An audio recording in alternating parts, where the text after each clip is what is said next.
Hi friends, ബൈത്തുൽ ഗാർഡനിൻ്റെ പുതിയൊരു വീഡിയോയിലേക്ക് എല്ലാ പ്രിയപ്പെട്ട കൂട്ടുകാരെ സ്വാഗതം ചെയ്യുന്നു. എല്ലാവർക്കും സുഖമാണെന്ന് വിശ്വസിക്കുന്നു. അപ്പോൾ ഇന്നത്തെ വീഡിയോ എൻ്റെ ഒരു പ്രിയപ്പെട്ട സബ്സ്ക്രൈബേഴ്സ് ആവശ്യപ്പെട്ട പ്രകാരമുള്ള ഒരു വീഡിയോ ആണ് ഞാൻ ചെയ്യുന്നത്. അവർ പറഞ്ഞിട്ടുള്ളത് എല്ലാ പ്ലാന്റ്സിനെ ഒന്ന് കാണിക്കാനും അവരുടെ പേരൊക്കെ പറഞ്ഞിട്ട് അതിൻ്റെ കെയറിംഗ് ഒക്കെ പറഞ്ഞിട്ട് വീട്ടിലുള്ള ചെടികളൊക്കെ ഒന്ന് കാണിക്കാനാണ്. അപ്പോൾ എല്ലാ ചെടികളും നമ്മുടെ വീഡിയോയിൽ ഉൾപ്പെടുത്തുമ്പോൾ വീഡിയോസ് ഒരുപാട് ലെങ്ത്ത് കൂടും. അപ്പോൾ ഞാനൊരു 12 പ്ലാന്റ്സാണ് ഇന്ന് കാണിക്കുന്നത്. അതിൽ അഗ്ലോണിയം ഉണ്ട്, കലാത്തി ഉണ്ട്, ഇങ്ങനെയുള്ള 12 പ്ലാന്റ്സ് ആണ് കാണിക്കുന്നത്. അതിൻ്റെ കുറച്ച് കെയറിങ് പറയുന്നുണ്ട്. അപ്പോൾ വീഡിയോ സ്കിപ്പ് ചെയ്യാതെ മുഴുവനായിട്ട് വാച്ച് ചെയ്യുക. എൻ്റെ ചാനൽ സബ്സ്ക്രൈബ് ചെയ്യാതെ കാണുന്ന ഏതെങ്കിലും കൂട്ടുകാരുണ്ടെങ്കിൽ ചാനലൊന്ന് സബ്സ്ക്രൈബ് ചെയ്ത് സപ്പോർട്ട് ചെയ്യാനും മറക്കരുത്. അപ്പോൾ നമുക്ക് വീഡിയോയിലേക്ക് പോകാം. അപ്പോൾ ഒന്നാമത്തെ പ്ലാന്റ് ഞാൻ കാണിക്കുന്നത് നമ്മുടെ പെന്നിവെട്ട് പ്ലാന്റ് ആണ്. നമുക്ക് വെള്ളത്തിൽ വളർത്താൻ പറ്റിയ നല്ലൊരു പ്ലാന്റ് ആണ്. നല്ലൊരു ബെസ്റ്റ് ഇൻഡോർ പ്ലാന്റ് ആണ്. നമുക്ക് വീട്ടിൻ്റെ പുറത്തും വെച്ച് വളർത്തട്ടോ. അപ്പോൾ എന്താ പെന്നിവെട്ട് പ്ലാന്റ് 2 രീതിയിൽ നമുക്ക് വളർത്താം. ഒന്ന് വെള്ളത്തിൽ മാത്രം ഇട്ടിട്ട് നമുക്ക് വളർത്താൻ പറ്റുന്നതാണ് പെന്നിവെട്ട് പ്ലാന്റ്. ഇതിന് കുട പ്ലാന്റ് എന്നും പറയും. പിന്നെ നമുക്കൊന്ന് ലെയറായിട്ട്, അതായത് ആദ്യം മണ്ണിടുക, പിന്നെ ചാണകപ്പൊടി ഇടുക, പിന്നെ മണ്ണിടുക, ചാണകപ്പൊടി ഇടുക, ഇങ്ങനെ നമ്മുടെ പോട്ടിൽ ഇട്ടിട്ട് അതിൻ്റെ മുകളിൽ കുറേ വെള്ളം ഒഴിച്ചിട്ട്, വെള്ളം എപ്പോഴും കെട്ടി നിൽക്കണം കേട്ടോ. വെള്ളം ഒരു ചളി പോലത്തെ വെള്ളം ഇഷ്ടമുള്ള പ്ലാന്റാണ് നമ്മുടെ പെന്നിവെട്ട് പ്ലാന്റ്. അപ്പോൾ ഇത് ഞാൻ നട്ടത് വെറും വെള്ളത്തിലാണ് കേട്ടോ. റെഡ് പോട്ടിലുള്ളത് വെറും വെള്ളത്തിൽ നട്ട് വെച്ചിട്ടുള്ള പ്ലാന്റാണ് റെഡ് പോട്ടിലുള്ളത്. അപ്പോൾ പിന്നെ ഇത് മറ്റേത് ഞാൻ ലെയറായിട്ട് വെച്ചിട്ടുള്ള വൈറ്റ് പോട്ടിലുള്ളത് ലെയറായിട്ട് വെച്ചിട്ടുള്ളതാണ്. ചാണകപ്പൊടി, മണൽ ഇങ്ങനെ ഇട്ടിട്ട് നമ്മൾ വെള്ളം എപ്പോഴും ഇങ്ങനെ വെള്ളം നിൽക്കണം കേട്ടോ.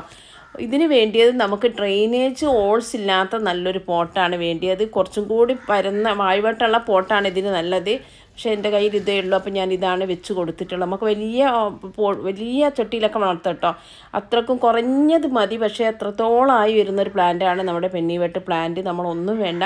നമ്മൾ എപ്പോഴെങ്കിലും ചെടികൾക്ക് വളം കൊടുക്കുന്ന സമയത്തൊക്കെ നമുക്ക് വേണമെങ്കിൽ വെള്ളത്തിൽ വളർത്തുന്ന ചെടിക്ക് കുറച്ച് NPK 19 ഏതെങ്കിലും റേഷ്യോയുള്ള NPK നമുക്ക് ഒരു ചെറിയൊരു പേപ്പറിൽ പൊതിഞ്ഞിട്ടോ അല്ലെങ്കിൽ അതിലേക്ക് വെള്ളത്തിൽ ഡൈലൂട്ട് ചെയ്തിട്ട് നമുക്ക് ഇട്ട് കൊടുക്കാം. അപ്പോൾ രണ്ടാമത്തെ പ്ലാന്റ് ഞാൻ പറയുന്നത്, ഇത് ഞാൻ നേരത്തെ പറഞ്ഞുള്ള സബ്സ്ക്രൈബേഴ്സ് ആവശ്യപ്പെട്ട പ്രകാരമാണ് ഈ ഒരു വീഡിയോ ചെയ്യുന്നത്. രണ്ടാമത്തെ പ്ലാന്റ് ബൊഗെയിൻവില്ല പ്ലാന്റ്സ് ആണ്. അപ്പോൾ 2 ബൊഗെയിൻവില്ല പ്ലാന്റ്സ് ആണ് ഞാൻ ഇവിടേക്ക് എടുത്ത് വെച്ചിട്ടുള്ളത്. എൻ്റെ പ്ലാന്റ്സൊക്കെ മതിലിൻ്റെ മുകളിലാണ്, നിങ്ങൾക്ക് അറിയാവുന്നതാണ്. അപ്പോൾ 2 പ്ലാന്റ്സ് ഞാൻ ഇവിടെ എടുത്ത് വെച്ചിട്ടുണ്ട്. അപ്പോൾ നമുക്ക് നല്ല ഡയറക്റ്റ് സൺലൈറ്റ് ആവശ്യമുള്ള ചെടിയാണ് നമ്മുടെ ബൊഗെയിൻവില്ല പ്ലാന്റ്സ് കേട്ടോ. നല്ല വെയിലത്ത് വെച്ചാൽ മാത്രമേ ഇതുപോലെ പൂക്കൾ ഉണ്ടാവുകയുള്ളൂ.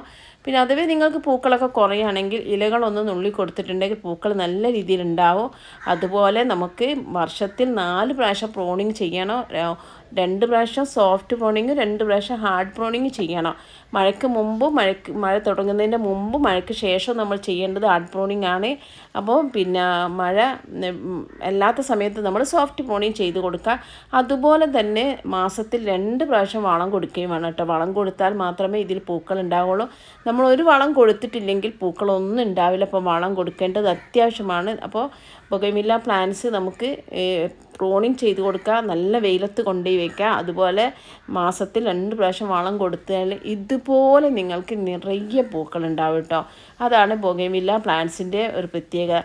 ഞാനിപ്പോൾ ഒരു 12 പ്ലാന്റ്സാണ് തുടക്കത്തിൽ പറഞ്ഞ് കാണിക്കുക. പക്ഷേ 12 പ്ലാന്റ്സിൽ ഒരുപാട് പ്ലാന്റ്സ് ഉണ്ട്. പക്ഷേ നമുക്ക് മുഴുവനായിട്ട് കാണിക്കാൻ പറ്റില്ല. അപ്പോൾ മൂന്നാമത്തെ പ്ലാന്റ് എന്ന് പറയുന്നത് നമ്മുടെ ഡിഫൻബാച്ചിയ പ്ലാന്റ് അല്ലെങ്കിൽ ഡെംകൈ എന്ന് പറയുന്ന പ്ലാന്റാണ്.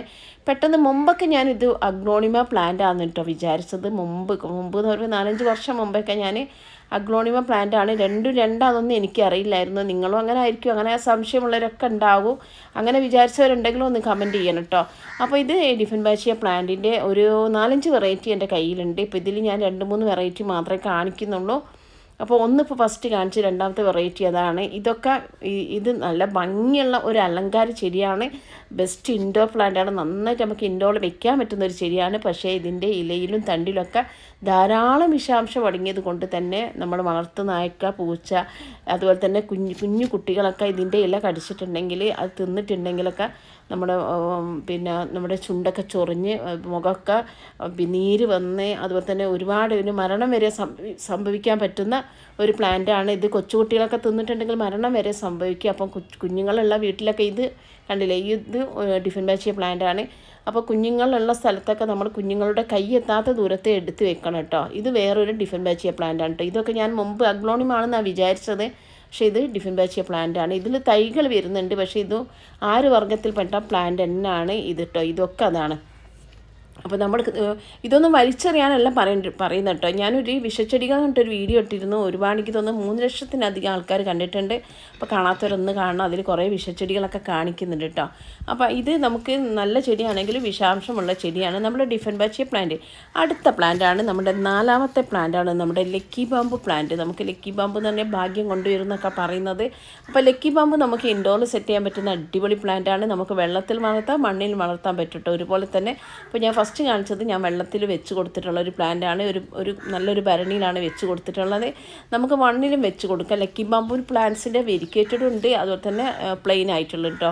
അപ്പോൾ ഇപ്പോൾ ചട്ടി കാണിക്കുന്നത് ഞാൻ വെരിക്കേറ്റഡും ഉണ്ട്, പ്ലെയിനും ഉണ്ട്. അപ്പോൾ നല്ല ഭംഗിയിൽ അത് മണ്ണിൽ നട്ടിട്ടുള്ളൊരു ചെടിയാണ്. നല്ല ഭംഗിയിൽ നമുക്ക് മണ്ണിലും വെള്ളത്തിലൊക്കെ വളർത്തിയിട്ട് നമുക്ക് ഇൻഡോറിൽ സെറ്റ് ചെയ്യാൻ പറ്റുന്ന അടിപൊളി പ്ലാന്റാണ് കേട്ടോ. കാരണം ഇതിൻ്റെ വെള്ളത്തിലൊക്കെ ചില ചെടികളൊക്കെ നമ്മൾ വെള്ളത്തിലിട്ട് വെച്ചിട്ടുണ്ടെങ്കിൽ വെള്ളത്തിൽ കുറച്ച് ദിവസം മാറ്റാൻ മറന്നു പോയിട്ടുണ്ടെങ്കിൽ സ്മെല്ലൊക്കെ വരും. പക്ഷേ ലക്കി ബാമ്പു പ്ലാന്റ്സ് നമ്മൾ വെള്ളത്തിലിട്ട് വെച്ചാൽ അതിനൊരു സ്മെല്ലും വരില്ല കേട്ടോ. നല്ലൊരു രാമച്ചത്തിൻ്റെ ഒരു വേരിനൊക്കെ രാമച്ചത്തിൻ്റെ ഒരു മണമാണ് എനിക്ക് തോന്നാറുള്ളത് കേട്ടോ. അത്രയ്ക്ക് നല്ലൊരു സ്മെല്ലാണ്. പെട്ടെന്ന് തന്നെ വേര് പിടിപ്പിക്കുന്ന ചെടിയാണ്. നമുക്ക് ഇത് പല മോഡലിലും ഇപ്പം ഇത് ലക്കി ബാമ്പു പ്ലാന്റ്സിൻ്റെ ലുക്ക് തന്നെ മാറിയിട്ട് ഒരുപാട് നല്ല ഭംഗിയിലാക്കി എടുക്കാൻ പറ്റുന്ന ഒരു പ്ലാന്റും കൂടിയാണ് നമ്മുടെ ലക്കി ബാമ്പു പ്ലാന്റ് കേട്ടോ. അപ്പോൾ 4ാമത്തത് നമ്മുടെ ലക്കി ബാമ്പു പ്ലാന്റ് ആണ് കേട്ടോ. 5ാമത്തെ നമ്മുടെ കോട്ട് വൈൻ പ്ലാന്റ് എന്ന് പറയും കേട്ടോ. പണ്ടൊക്കെ നമ്മൾ ഇതിനും കളർ ചെടി എന്നായിരുന്നു പറയാറുള്ളത്. അപ്പോൾ ഇത് പല വെറൈറ്റിയിൽ ഇപ്പോൾ ഉണ്ട് കേട്ടോ. കോട്ട് വൈൻ പ്ലാന്റിൻ്റെ പല വെറൈറ്റി ഉണ്ട്. ഇപ്പോൾ കാണിക്കുന്നത് ഞാൻ കൈകൊണ്ട് പിടിച്ചത് ചോക്ലേറ്റ് ക്യൂൺ എന്നാണ് ഇതിൻ്റെ പേര്. അപ്പോൾ ഹൈബ്രിഡ് ഇനത്തിലുള്ള ഒരുപാട് വെറൈറ്റികൾ ഇന്ന് നേഴ്സറിലൊക്കെ അവൈലബിൾ ആണ്. എൻ്റെ കയ്യിൽ ഇതിൻ്റെ ഇപ്പോൾ ഉള്ളത് 3 വെറൈറ്റിയാണ്. ഒരു വെറൈറ്റി ഞാൻ ഈ അടുത്ത വീഡിയോയിൽ കാണിച്ചിട്ടുള്ളത് ആ സൈഡിലാണ്. അപ്പോൾ ഞാനിവിടെ ഇരുന്നിട്ടാണ് വീഡിയോ എടുക്കുന്നത് കേട്ടോ. അപ്പോൾ ഞാനിപ്പോൾ അങ്ങോട്ട് കുറച്ചൊക്കെ ചെടി എടുത്ത് വെച്ചു. ഇനി അത് എടുക്കാനായിട്ട് പോകണ്ട വിചാരിച്ചിട്ടാണ്. അപ്പോൾ നല്ല ഭംഗിയിൽ നമുക്ക് വളർത്താം. ചെറിയൊരു സൂര്യപ്രകാശം ഈ ചെടിക്ക് അത്യാവശ്യമാണ്. പക്ഷേ ഡയറക്റ്റ് സൺലൈറ്റ് ഒട്ടും ആവശ്യമില്ലാത്ത ചെടിയാണ് നമ്മുടെ കോട്ട്ലോയിൻ പ്ലാന്റ് കേട്ടോ. അടുത്ത നമ്മുടെ 10 മണി ചെടിയാണ് കേട്ടോ. 6ാമത്തെ നമ്മുടെ 10 മണി ചെടിയാണ്. 10 മണി ചെടി ഒരുപാട് ചട്ടിയിലുള്ളത് നിങ്ങൾക്ക് എല്ലാവർക്കും അറിയാം. എൻ്റെ വീഡിയോ സ്ഥിരമായി കാണുന്നവർക്കറിയാം. പക്ഷേ ഞാനിപ്പോൾ ഒന്ന് മാത്രമാണ് ഇങ്ങോട്ട് എടുത്ത് വെച്ചത്. അതും അതിൽ സെറ്റ് ചെയ്തിട്ടുള്ള പ്ലാന്റാണ്. അപ്പോൾ മതിലത്തും കൂടി ഒന്ന് കാണിച്ചാൽ മതിയായിരുന്നല്ലോ. ആ ഒരു ബുദ്ധി തോന്നിയിട്ടില്ല. അപ്പോൾ ഇതിൻ്റെ വൈറ്റ് ഉണ്ട്, യെല്ലോ ഉണ്ട്, അതിൽ തന്നെ പിങ്ക് ഉണ്ട്, ഓറഞ്ച് ഉണ്ട്, ഇങ്ങനെയാണ്. പിന്നെ നമ്മുടെ റോസാപ്പൂ പോലത്തെ ഒരു മഞ്ഞ കളർ അങ്ങനെ ഉണ്ട് കേട്ടോ. ഒരു 4-5 കളറിലാണ് ഉള്ളത്. പക്ഷേ ചട്ടിയിൽ ഒരുപാട് ചട്ടിയിൽ എൻ്റെ അടുത്ത് ഈ ചെടി ഉണ്ട് കേട്ടോ. അപ്പോൾ നമുക്ക് നല്ല വെയിലത്ത് വെക്കേണ്ട ചെടിയാണ് നമ്മുടെ 10 മണി ചെടി. ദിവസവും നമ്മൾ വെള്ളം ഒഴിച്ച് കൊടുക്കുക. അതുപോലെ തന്നെ ഇടയ്ക്ക് നമ്മൾ പ്രോണിങ് ചെയ്ത് കൊടുക്കുക കേട്ടോ. 10 മണി ചെടിക്ക് നമ്മൾ പ്രോണിങ് ചെയ്യുന്നത് മസ്റ്റാണ്. അതുപോലെ തന്നെ നമ്മൾ NPK അല്ലെങ്കിൽ ചാണകപ്പൊടി എന്തെങ്കിലും നല്ല വളം ഇട്ട് കൊടുക്കണം. ഇതിനും നമ്മൾ മാസത്തിൽ 2 പ്രാവശ്യം നമ്മൾ വളം കൊടുക്കണം കേട്ടോ. അതാണ് നിങ്ങളോട് ദിവസവും വളം കൊടുക്കാനൊന്നും പറയുന്നില്ല. നമ്മൾ ദിവസവും വെള്ളവും ഭക്ഷണമൊക്കെ കഴിക്കുന്നുണ്ടല്ലേ.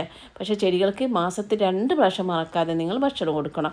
അടുത്തതാണ് നമ്മുടെ കലാത്തിയ പ്ലാന്റ് കേട്ടോ. 7ാമത്തെ നമ്മുടെ കലാത്തിയ പ്ലാന്റ്സ് ആണ്. പിന്നെ എനിക്ക് പറയാനുള്ളത്, ഞാൻ ഹോം ഗാർഡൻ എന്ന് പറഞ്ഞിട്ട് എൻ്റെ വീട്ടിലെ ഗാർഡൻ എന്ന് പറഞ്ഞിട്ട് 2 വീഡിയോ മുമ്പ് ചെയ്തിട്ടുണ്ട്. അതിൻ്റെ ലിങ്ക് ഞാൻ ഡിസ്ക്രിപ്ഷൻ ബോക്സ് കൊടുക്കാം. ഞാനത് പറഞ്ഞിട്ട് ചില സമയത്ത് എനിക്ക് കൊടുക്കാൻ മറന്നു പോകാറുണ്ട്. നിങ്ങൾ ക്ഷമിക്കണം. എന്തായാലും ഞാനത് കൊടുക്കുന്നതായിരിക്കും.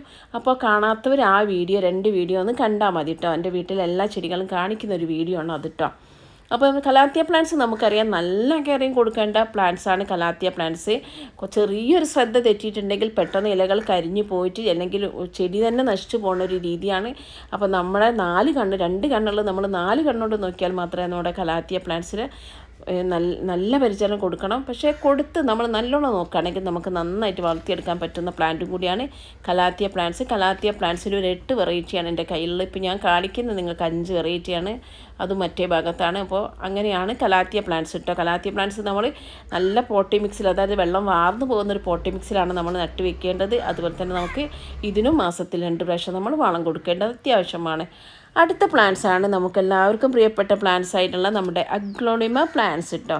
എന്താ പേരല്ലോ, ഓരോരോ പേര് കണ്ട, കലാത്തിയ, ബിഗോണിയ, അഗ്ലോണിമ അങ്ങനെയൊക്കെ പറയുമ്പോൾ. അപ്പോൾ അഗ്ലോണിമ പ്ലാന്റ്സിൻ്റെ ഒരു ഗ്രീൻ ലെഗസി, പിങ്ക് ലെഗസി, അങ്ങനെ അഗ്ലോണിമ റെഡ്, അങ്ങനെ ഒരുപാട് റെഡ് ലിപ്സ്റ്റിക്ക്, പിങ്ക് ലിപ്സ്റ്റിക്ക്, പിന്നെ അതിൽ തന്നെ റെഡ് എമറാൾഡ്, ഇങ്ങനെ ഒരുപാട് പേരിലാണ് കേട്ടോ, ഒരുപാട് വെറൈറ്റി അഗ്ലോണിമ പ്ലാന്റ്സിൻ്റെ. അപ്പോൾ അഗ്ലോണിമ പ്ലാന്റ്സൊക്കെ നമുക്ക് വളർത്തുമ്പോൾ ഇതും നല്ലൊരു കെയറിങ് കൊടുക്കേണ്ടതാണ്. ഇതിൻ്റെ പോട്ടി മിക്സാണ് നോക്കേണ്ടത്. അപ്പോൾ അഗ്ലോണിമ പ്ലാന്റ്സിൻ്റെ കറക്റ്റ് പോട്ടി മിക്സ് ഉള്ളൊരു വീഡിയോ ഞാൻ ഇട്ടിട്ടുണ്ട്. കാണാത്തവരെന്തായാലും വീഡിയോ ഒന്ന് കാണാം. എല്ലാവർക്കും ഇഷ്ടപ്പെട്ട വീഡിയോ ആണ്. ആ ഒരു കറക്റ്റ് ഞാൻ ആ പറഞ്ഞ രീതിയിൽ നിങ്ങൾ അഗ്ലോണിമ പ്ലാന്റ്സ് വളർത്തുകയാണെങ്കിൽ നിങ്ങളുടെ അഗ്ലോണിമ പ്ലാന്റ്സ് ഒന്നും ഒരിക്കലും ചീത്തയായി പോലെ അല്ലെങ്കിൽ വേര് ചീഞ്ഞു പോകുന്നില്ല. നന്നായിട്ട് ബേബി പ്ലാന്റ് വരും കേട്ടോ, പെട്ടെന്ന് ബേബി പ്ലാന്റ് വരും. അടുത്തതാണ് നമ്മുടെ 9ാമത്തെ പ്ലാന്റാണ് നമ്മുടെ എപ്പീഷ്യ പ്ലാന്റ് കേട്ടോ. എപ്പീഷ്യ പ്ലാന്റിൻ്റെ ഒരു പ്രത്യേകത എന്ന് പറയുന്നത് പൂക്കളുടെ ഭംഗി കൊണ്ടും ഇലകളുടെ ഭംഗി കൊണ്ടും നമ്മൾ ഒരുപോലെ ഇഷ്ടപ്പെടുന്ന ഒരു പ്ലാന്റാണ് നമ്മുടെ എപ്പീഷ്യ പ്ലാന്റ്. ഹാങ്ങിങ് പ്ലാന്റ്സിൽ പൂക്കൾ വേണമെങ്കിൽ നമ്മൾ വളർത്തുന്ന ഒരു പ്ലാന്റും കൂടിയാണ് നമ്മുടെ എപ്പീഷ്യ പ്ലാന്റ്. ഇതിന് ചെറിയ തോതിലുള്ള സൺലൈറ്റ് മതി. ഡയറക്റ്റ് സൺലൈറ്റ് അടിച്ചിട്ടുണ്ടെങ്കിൽ ഇലകളൊക്കെ കരിഞ്ഞു പോകും. നിങ്ങൾ അങ്ങനെ ആരെങ്കിലും വെച്ചിട്ടുണ്ടെങ്കിൽ പെട്ടെന്ന് ഷെയ്ഡിലേക്ക് മാറ്റിക്കോളൂ. ഷെയ്ഡിൽ വെച്ച് കൊടുത്തിട്ടുണ്ടെങ്കിൽ നമ്മൾ ചെറിയൊരു പരിചരണം കൊടുത്തിട്ടുണ്ടെങ്കിൽ നന്നായിട്ടുണ്ടാകുന്ന പൂക്കൾ ഉണ്ടാകുന്ന പ്ലാന്റും കൂടിയാണ് നമ്മുടെ എപ്പീഷ്യ പ്ലാന്റ് കേട്ടോ. എപ്പീഷ്യ പ്ലാന്റിൻ്റെ ഒരുപാട് വെറൈറ്റി ഉണ്ട്. ഇപ്പം എൻ്റെ കയ്യിൽ ഒരു മൂന്ന് വെറൈറ്റി മാത്രമേ ഉള്ളൂ കേട്ടോ. പിന്നത്തെ അടുത്ത പ്ലാന്റാണ് നമ്മുടെ 10ാമത്തതാണ് നമ്മുടെ സിങ്കോണിയം പ്ലാന്റ്സ് കേട്ടോ. സിങ്കോണിയം പ്ലാന്റ്സ് നമുക്കൊരു ഒരുപാട് വെറൈറ്റി ഉണ്ട്. ഞാനിവിടെ കാണിക്കുന്ന 2 വെറൈറ്റി മാത്രമാണ് കാണിക്കുന്നത്. എൻ്റെ കയ്യിലും ഇപ്പോൾ ഒരുപാട് വെറൈറ്റി ഒന്നുമില്ല, മുമ്പുണ്ടായിരുന്നു, ഇപ്പോൾ ഒരുപാട് വെറൈറ്റി ഒന്നുമില്ല. അപ്പോൾ സിങ്കോണിയം പ്ലാന്റ്സിൻ്റെ ഒരു പ്രത്യേകത ചിലത് ക്രീപ്പിംഗ് ആയിട്ട് അത് പറ്റി പിടിക്കുന്ന ഒരു ടൈപ്പാണ് സിങ്കോണിയം പ്ലാന്റ്സ്. പറ്റി പിടിക്കാത്ത സിങ്കോണിയം പ്ലാന്റ്സ് ഉണ്ട്. മിനിയേച്ചർ ടൈപ്പ് സിങ്കോണിയം പ്ലാന്റ്സ് ഉണ്ട് കേട്ടോ. നല്ല ഭംഗിയിലുള്ള സിങ്കോണിയം പ്ലാന്റ്സ് ഉണ്ട്. അപ്പോൾ സിങ്കോണിയം പ്ലാന്റ്സിന് നമ്മൾ ചെറിയ രീതിയിൽ കെയറിങ് കൊടുക്കണം. അതുപോലെ തന്നെ നമ്മൾ ഡയറക്റ്റ് സൺലൈറ്റുള്ള സ്ഥലത്ത് വെക്കാൻ പാടില്ല. നല്ല വെള്ളം വാർന്നു പോകുന്ന മണ്ണിലാണ് നമ്മൾ നട്ടു കൊടുക്കുന്നത്. പക്ഷേ ഈ സിങ്കോണിയം പ്ലാന്റ്സ് നമ്മൾ വെള്ളത്തിൽ വെച്ചാലും വളരാറുണ്ട് കേട്ടോ. വെള്ളത്തിൽ വെച്ചിട്ട് നന്നായിട്ട് ഇതുപോലെ ഇങ്ങനെ വള്ളി നീണ്ടു പോകും. നമുക്ക് ബുഷിയാക്കണമെങ്കിൽ ഒന്നെങ്കിൽ വള്ളി അതിൽ ചുറ്റി കൊടുക്കുക, അല്ലെങ്കിൽ വള്ളി നമ്മൾ കട്ട് ചെയ്ത് ഒഴിവാക്കിയിട്ടുണ്ടെങ്കിൽ നമുക്ക് ബുഷിയായിട്ട് എടുക്കാൻ പറ്റുന്ന പ്ലാന്റാണ് നമ്മുടെ സിങ്കോണിയം പ്ലാന്റ്സ് കേട്ടോ. അപ്പോൾ ഇങ്ങനെയൊക്കെ കുറച്ച് പ്ലാന്റ്സാണ് എന്നോട് ആവശ്യപ്പെട്ട എല്ലാ പ്ലാന്റ്സും കാണിക്കാനാണ്. എല്ലാ പ്ലാന്റ്സും കാണിച്ച് നമ്മൾ വീഡിയോ ഇടുമ്പോൾ തന്നെ ഒരുപാട് നീണ്ടു പോകും. അതുകൊണ്ടാണ് ഇങ്ങനെ ഇട്ട് കേട്ടോ. അടുത്ത പ്ലാന്റാണ് നമ്മുടെ എല്ലാവർക്കും പ്രിയപ്പെട്ട പ്ലാന്റ് തന്നെയാണ് നമ്മുടെ മണി പ്ലാന്റ് കേട്ടോ. മണി പ്ലാന്റ് നമുക്കറിയാം നല്ല രീതിയിൽ നമുക്ക് ഉണ്ടാകുന്നൊരു പ്ലാന്റാണ് നമ്മുടെ മണി പ്ലാന്റ്. ഞാനിവിടെ മതിലിലാണ് മണി പ്ലാന്റൊക്കെ സെറ്റ് ചെയ്ത് വെച്ചിട്ടുള്ളത്. അപ്പോൾ ഞാൻ അവിടെ എഴുന്നേറ്റു അതിന് മണി പ്ലാന്റിൻ്റെ വീഡിയോ എടുക്കാൻ വേണ്ടിയിട്ട്. അപ്പോൾ മണി പ്ലാന്റ് കണ്ടില്ലേ, എൻ്റെ അടുത്ത് മണി പ്ലാന്റ് എന്ന് പറയുമ്പോൾ നമ്മുടെ എൻജോയ് പോത്തോസ്, മാർബിൾ പോത്തോസ് ഉണ്ട്, നിയോൺ പോത്തോസ് ഉണ്ട്, അതുപോലെ തന്നെ ഗോൾഡൻ പോത്തോസ് ഉണ്ട്, സാൻഡിൽ പോത്തോസ്, അങ്ങനെ ഒരു 5 വെറൈറ്റി പോത്തോസ് അതായത് മണി പ്ലാന്റ് ആണ് എൻ്റെ കൈവശമുള്ളത് കേട്ടോ. അപ്പോൾ അതിലും ഒരുപാട് മഞ്ജുള പോത്തോസ് അങ്ങനെയുള്ള ഒരുപാട് മണി പ്ലാന്റിൻ്റെ വെറൈറ്റികളുണ്ട്. പക്ഷേ എൻ്റെ കയ്യിൽ 5 തരത്തിലുള്ള മണി പ്ലാന്റ് ആണ് എൻ്റെ കയ്യിലുള്ളത്. അപ്പോൾ മണി പ്ലാന്റ് നമ്മൾ ഡയറക്റ്റ് സ്ഥലത്തുള്ള വെക്കാൻ പാടില്ല. കുറച്ച് വെളിച്ചം കിട്ടുന്ന ഏരിയയിൽ വെച്ച് കൊടുത്താൽ മതി. ഇതിന് നമ്മൾ മാസത്തിൽ എന്തായാലും വളം കൊടുക്കണം. എപ്പോഴും നമ്മൾ ഇടയ്ക്ക് വെള്ളം ഒഴിച്ച് കൊടുക്കണം കേട്ടോ. പിന്നെ മണി പ്ലാന്റിൻ്റെ പ്രത്യേകത എന്ന് പറയുന്നത് ഇത് വെള്ളത്തിൽ വളർത്താം, വീട്ടിൽ ഇൻഡോറായിട്ട് സെറ്റ് ചെയ്യാൻ പറ്റുന്ന അടിപൊളി പ്ലാന്റാണ് നമ്മുടെ മണി പ്ലാന്റ് കേട്ടോ. അടുത്ത് കാണിക്കുന്നത് നമ്മുടെ 11ാമത്തെ പ്ലാന്റ് നമ്മുടെ കലീസ റിപ്പണാണ്. കലീസ റിപ്പണിൻ്റെ പ്രത്യേകത എന്ന് നിങ്ങൾക്കറിയാം, ചെറിയൊരു തുമ്പ് കിട്ടിയിട്ടുണ്ടെങ്കിൽ ചട്ടി ഫുള്ളാവുന്നൊരു പ്ലാന്റാണ് നമ്മുടെ കലീസ റിപ്പൺ. ഇതും ഡയറക്റ്റ് സൺലൈറ്റുള്ള സ്ഥലത്ത് വെക്കാൻ പാടില്ല, പാർഷ്യൽ സൺലൈറ്റാണ് ഇതിന് ആവശ്യം. അപ്പോൾ അങ്ങനെയുള്ള സ്ഥലത്ത് വെച്ചാൽ മാത്രമേ നമ്മുടെ മണി പ്ലാന്റ് കലീസ റിപ്പണിൻ്റെ വേറൊന്നുണ്ട് പിങ്ക് ലേഡി എന്ന് പറഞ്ഞിട്ട്. അത് ഞാനൊരു നഴ്സറി പോയപ്പോൾ കണ്ടിരുന്നു, പക്ഷേ ഇതൊന്ന് വാങ്ങാൻ വിട്ടുപോയി. അത് നല്ല ഭംഗി, ഇതിനെക്കാട്ടി ഭംഗിയാണ് കേട്ടോ പിങ്ക് ലേഡി. ഇനി ഏതെങ്കിലും നഴ്സറിയിൽ നിന്ന് കണ്ടിട്ടുണ്ടെങ്കിൽ എനിക്ക് വാങ്ങണം. അപ്പോൾ ഇതാണ് നമ്മുടെ 11ാമത്തെ പ്ലാന്റ് ആയിട്ടുള്ള കലീസ റിപ്പൺ കേട്ടോ. അടുത്തത് ഞാൻ കാണിക്കുന്നത് 12ാമത്തെ പ്ലാന്റ് എന്ന് പറയുന്നത് നമ്മുടെ റുബി ഗ്രാസ് അല്ലെങ്കിൽ സ്റ്റാർ ഗ്രാസ് എന്ന് പറയുന്ന ചെടിയാണ്. അപ്പോൾ കാണിച്ചപ്പോൾ എനിക്ക് തോന്നുന്നു 12 13 ഒക്കെ ആയിപ്പോയിട്ടുണ്ട് തോന്നുന്നു. പിന്നെ ഇപ്പം 12ാമത്താണ് ഇപ്പോൾ കാണിക്കുന്നത്. ഇത് നമുക്ക് മോഡറേറ്റൊക്കെ സെറ്റ് ചെയ്യാൻ പറ്റുന്ന നല്ല അടിപൊളി പ്ലാന്റാണ് നമ്മുടെ സ്റ്റാർ ഗ്രാസ് കേട്ടോ. ഇതും പാർഷ്യൽ സൺലൈറ്റുള്ള സ്ഥലത്താണ് വെക്കേണ്ടത്. പിന്നെ നമ്മുടെ ഹാർട്ട് ഷേപ്പ് പ്ലാന്റ് 13ാമത്തെ. പിന്നെ അല്ലാതെ നമ്മുടെ ബിഗോണിയ ഉണ്ട്, എന്താ പറയുക, നമ്മുടെ ബിഗോണിയ തന്നെ ഒരുപാട് ബിഗോണിയ പ്ലാന്റ്സൊക്കെ ഉണ്ട്. അതുപോലെ തന്നെ നമ്മുടെ എന്താ പറയുക കാരിക്കച്ച പ്ലാന്റ്, ഇങ്ങനെ ഒരുപാട് പ്ലാന്റ്സ് ഉണ്ട് കേട്ടോ. ഞാനിപ്പോൾ ഇത് കെയറിങ് ഒക്കെ പറയുന്നത് ഞാൻ 12 ചെടീൻ്റെതാണെങ്കിലും കണ്ടോ ബിഗോണിയ പ്ലാന്റ്സൊക്കെ ഉണ്ട്. എല്ലാ പ്ലാന്റ്സും ചെടിയും കൂടി കണ്ട് നമ്മൾ ചില ഗാർഡൻ ടൂറൊക്കെ ചെയ്യുന്ന സമയത്ത്, അല്ലെങ്കിൽ ഗാർഡൻ ടൂറല്ല നഴ്സറി ഗാർഡനൊക്കെ ചെയ്യുന്ന സമയത്ത് നമുക്ക് 20 മിനിറ്റൊക്കെ ആയി പോകാറുണ്ടല്ലേ. അതുപോലെ ആവണ്ടെന്ന് വെച്ചിട്ടാണ് ഞാൻ ബാക്കി കുറഞ്ഞ രീതിയിൽ കാണിക്കുന്നത്. നമ്മുടെ begonia plants rex begonia, maxi begonia, cane begonia, 3 type begonia plants എൻ്റെ കയ്യിലുണ്ട് കേട്ടോ. റെക്സും ഉണ്ട്, മാക്സ് ഉണ്ട്, അതുപോലെ തന്നെ കെയിൻ ബിഗോണിയ ഉണ്ട് കേട്ടോ. പക്ഷേ പല ടൈപ്പിലുള്ള ഇലകളുടെ വർണ്ണവിസ്മയം തീർക്കുന്നതാണ് നമ്മുടെ റെക്സി ബിഗോണിയ കേട്ടോ. വാക്സി ബിഗോണിയ നമുക്ക് നിറയെ പൂക്കൾ തരുന്നൊരു പ്ലാന്റാണ് വാക്സി ബിഗോണിയ. കെയിൻ ബിഗോണിയയിൽ പൂക്കൾ ഉണ്ടാവും, പക്ഷേ അത് തന്നിങ്ങനെ നീണ്ടുപോയിട്ട് നല്ല ഭംഗിയാണ് കാണാൻ. അപ്പോൾ ഇങ്ങനെയൊക്കെയാണ് എൻ്റെ ചെടി. കുറച്ചൊക്കെ ഞാൻ കാണിച്ചിട്ടുണ്ട്. അവരാവശ്യപ്പെട്ട പ്രകാരമാണ് ഇത് കാണിക്കുന്നത് കുറച്ച്. അപ്പോൾ എല്ലാവർക്കും വീഡിയോ ഇഷ്ടപ്പെട്ടാൽ എന്താ ലൈക്ക് ചെയ്യുക, കമൻറ്റ് ചെയ്യുക, ഷെയർ ചെയ്യുക. നിങ്ങൾക്ക് ഏതെങ്കിലും പ്ലാന്റ്സിനെ കുറിച്ച് എന്തെങ്കിലും അറിയണമെങ്കിൽ എന്തായാലും നിങ്ങളൊന്ന് കമൻറ്റ് ചെയ്യുക. അപ്പോൾ ഇതൊക്കെയാണ് എൻ്റെ ഒരു ചെടി വിശേഷം എന്ന് പറയുന്നത്. രാവിലെ ഞാൻ അധികം ചെടി വിശേഷങ്ങൾ പറഞ്ഞിട്ടാണ് വീഡിയോ എടുക്കാനുള്ളത്. അതിൽ നിങ്ങൾക്ക് വേണ്ടിയ കണ്ടൻറ്റ് ഉണ്ടാവും, ചിലതുണ്ടാവും ചിലതുണ്ടാവില്ല, എങ്കിലും ഞാൻ അങ്ങനെ എടുക്കാറുണ്ട്. അപ്പോൾ നിങ്ങൾക്ക് ഏതെങ്കിലും പ്ലാന്റ്സിനെ കുറിച്ച് എന്തെങ്കിലും അറിയണമെങ്കിൽ നിങ്ങൾ കമൻറ്റ് ചെയ്തിട്ടുണ്ടെങ്കിൽ ആ വീഡിയോ ഞാൻ തീർച്ചയായിട്ടും ഇടുന്നതായിരിക്കും കേട്ടോ. അപ്പോൾ ചിലവർ അപ്ഡേഷൻ ഇടാൻ പറയാറുണ്ട്, ചില ആൾക്കാർ പിന്നെ ഇന്ന വീഡിയോ ഇടാൻ പറയാറുണ്ട്. എല്ലാവർക്കും എനിക്ക് ഒരുപാട് സന്തോഷം.